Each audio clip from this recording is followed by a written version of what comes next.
How to become a plumber in 2026. This is a step-by-step guide. If you're 18 to 25 years old right now, you're sitting on one of the biggest financial opportunities in America.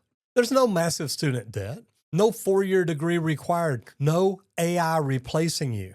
And by 30, you could be making six figures a year. Actually, you can be making multiple six figures a year. Today, I'm going to walk you through exactly how to become a plumber in 2026, step by step. No fluff, no gatekeeping, just the roadmap, a clear roadmap to get you to where you want to be. I'm Roger Wakefield. I've been in plumbing for decades. I've built businesses. I've built teams. I've built the most amazing crews. I've built superintendents and foremen, and I've helped thousands of people understand this trade. Actually, I've helped hundreds of thousands of people understand this trade. And after one of my recent videos about the plumbing shortage, I had a ton of people asking me, says, okay, Roger, I'm in, but where do I start? So we're going to break it down. Number one, decide if plumbing is right for you. It may be electrical. I mean, you may not be smart enough to be a plumber. Okay, I'm joking. Some of my electrical friends are smart. It may be HVAC. It may be roofing. But you've got to figure out what's right for you. And it's not just which trade it can be commercial, it can be residential, it can be industrial, it can be new construction, it can be service, it can be union, it can be non-union. There are so many great opportunities out there. Before we start talking about licensing and which trade and all that, let's talk about the reality. Guys, plumbing is physical. Electrical, HVAC, roofing, same thing. But plumbing is physical, it's problem solving, it's sometimes dirty. If you're a plumber, you have to know how to use a broom. If you're an electrician, you don't. I don't know. They've got a bone missing in their hand or something. All the trades are always essential. Now, as a plumber, you're going to crawl around in their houses. You're going to work in the heat. You'll deal with emergencies. You may be out on Christmas Eve at midnight trying to replace a water heater. I've been there. But here's the thing. You're going to solve real problems. You're going to help families that don't have hot water or maybe don't have water. You're going to build skills that no one can take away from you. You're going to earn based on your value, not just on the degree that you have. If you hate sitting at a desk, this job may be perfect for you. Parents, this is a career. This is not a fallback plan. This should be the A1 plan. And if you've got that, you don't need a fallback plan. I'm telling you, you don't need a plan B. If you will come into the trades and say, look, I'm going to do this, I'm going to do it right, and I want to be the best daggum tradesman I can be. And let's be honest. If you're watching this, you probably want to know, how long till I make real money? Well, we're going to get there. But first of all, graduate high school or get your GED. Now, in some states, you have to have that. So this is really a non-negotiable. Besides, you want to have that mindset, look, I completed something. And if I can complete 12 years of school, I can complete what it takes to become a plumber, an electrician, an HVAC tech. It doesn't matter. If I can go through school and learn the things I've learned to get here, I can learn more. Now, most states require a high school diploma or a GED just to enter the apprenticeship training program. Now, if you're going to work for an open shop company, they may not even care. Check with your state, though, and see if it's required for the license. Texas used to be. I don't believe it is anymore. Focus on basic math, geometry, reading comprehension, shop classes, if your school still offers them. And if they do, tell them thank you. Because a lot of schools took it out because they didn't want kids to hurt themselves. Come on, get a grip, people. You don't need to be a genius, but you need to be reliable. That is one of the most important things. I've got a deal that I love to share with people. It's a PDF. If you want it, click the link in the description. It's 10 habits that take no skill. And if you master these 10 habits, you will be amazing. Click the link below and check it out. Okay, first of all, choose your entry path. Now, you've got options. There's three main ways to get started. Option number one, you can do a union apprenticeship. You apply through your local plumbers union. Now, there's a lot of great things to there. The pros, they have structured training. They have amazing benefits, solid pay, and you get 3 raises a year, most every year. The cons, it's very competitive to get in. They have so many rooms or so many seats that they can allow students in each year. There may be 200 people applying for a 45-seat room. it can be very competitive. There's a lot less flexibility.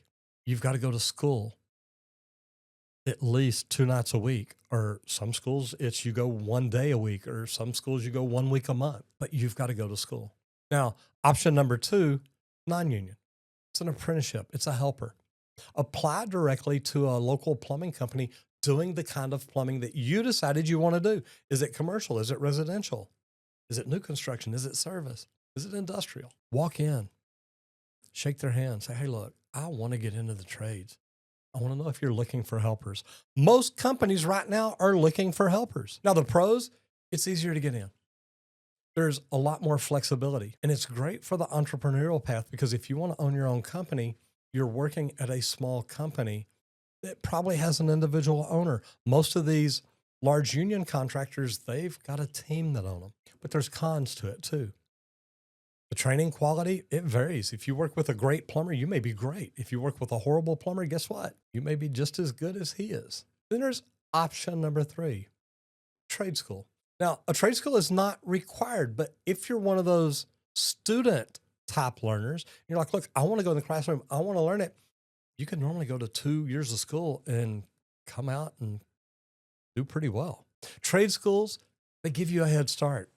But is it worth it what you're going to spend compared to what you could be earning at an open shop, or maybe even in the union? Hear me clearly, though. You do not need to spend $40,000 to become a plumber.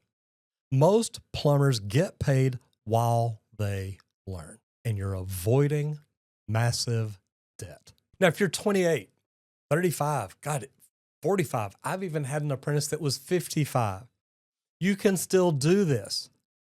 I've seen career changers crush it because they bring maturity and they already have a good work ethic. Remember those 10 things that I told you about? Study those and tell myself, I want to do this. Say you do this and you get in, now you're an apprentice. Years 1 through 4, maybe 1 through 5 if you're in the union, but this is where the real learning begins. So you're going to start out as a helper, an apprentice. Expect to dig a lot. You're going to carry tools. You're going to be watching and learning. Year 1, it's probably not going to feel very glamorous. You're probably going to get frustrated. It's like, I got in here to learn, and all I'm doing is watching. Well, if you're watching and listening and asking questions and taking notes, you're learning. But here's the thing, you're building something. During this time, you're going to put in hours. Most states require 2 to 4 to 5 or 6 years of documented learning and work before you can test for your license. Here's the part that people don't tell you. You're getting paid the whole time. You're not in college paying to learn. So year 1, you're going to start out anywhere between $15 and $20 an hour in most of the markets. By year 3, though, you're going to be making $20, $30 an hour. 20 to 30 an hour. When you're a licensed journeyman, probably $25 to $45 an hour. My last year in the union, I was making over $50 an hour as a superintendent. There are superintendents in the union not making that right now. Another great step up from journeyman is to master plumber or business owner. 6 figures, multiple 6, even beyond that per year. By 25, you could be making more than your friends that have college degrees, more than your friends that are doctors and lawyers. By 30, you can own your own company. Then you're really going to be making more than they are. Here's the thing. Get licensed. There's typically 3 levels. Texas, there's 4. There's apprenticeship. You've got to register for it. There's a tradesman, which means you're licensed to do everything in a 1-family and 2-family dwelling. Homes, duplexes. Not apartments, not hospitals, nothing like that. But that's for the tradesman. You can get that license after 4,000 hours. Journeyman is next. That's 8,000 hours. It means you've been doing this 4 years. These are what most plumbers are.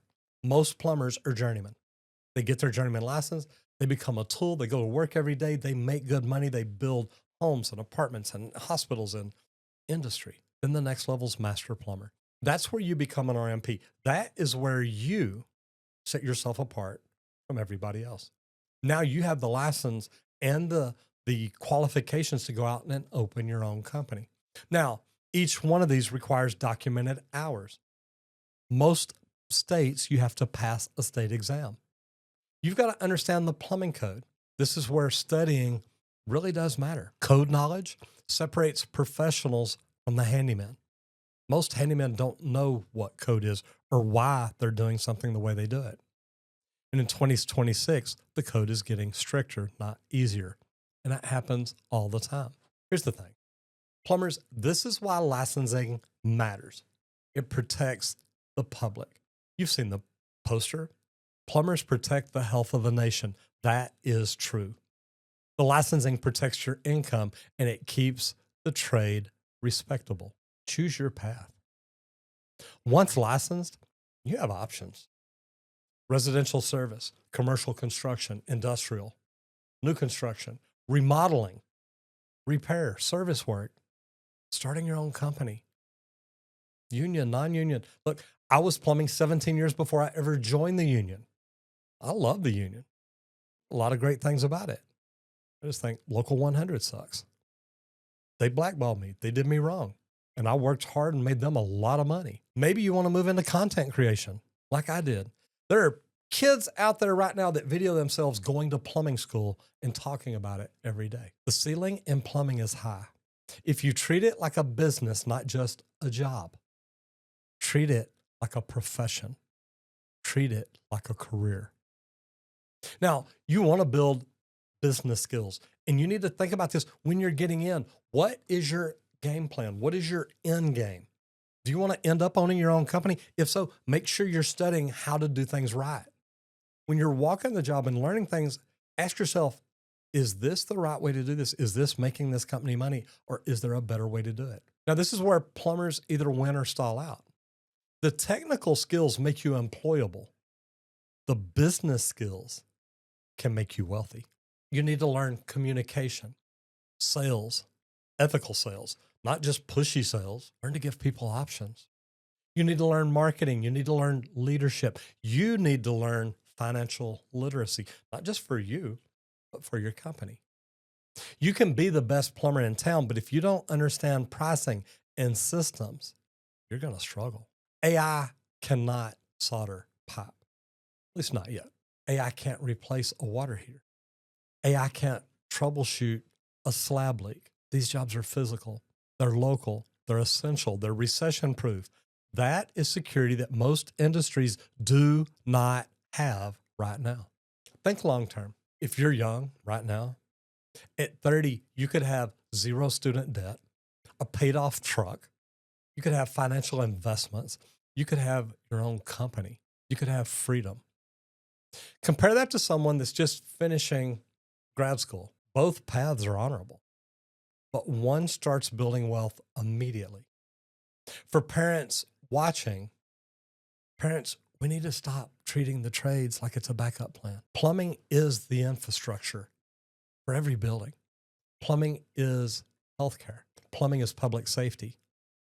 And it's one of the last true merit-based industries left. Effort equals reward. The better you are, the more money you're going to make. If you're under 25, this might be your window. This is the best time ever. There's more retiring plumbers than incoming apprentices each and every year. That means opportunity.